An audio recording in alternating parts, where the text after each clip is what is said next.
আর প্রায় কিছুই দেখতে পাচ্ছি না, তবুও লিখে গেলাম।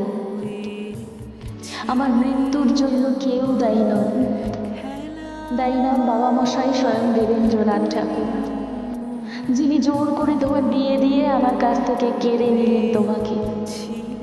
দায়ী নন মেজ বউ ঠাকুর, যিনি কোনোদিনই আমাকে তার নতুনের যোগ্য স্ত্রী ভাবতে পারলেন না, দিলেন না এতটুকু সম্মান।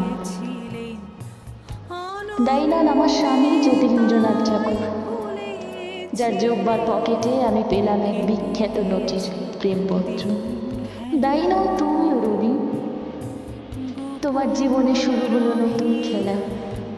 নতুনকে তো জায়গা ছেড়ে দিতেই হবে পুরাতনকে।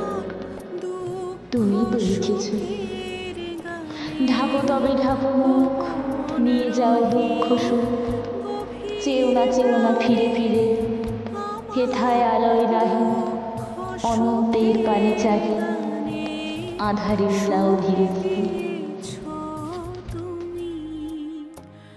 ঠাকুর।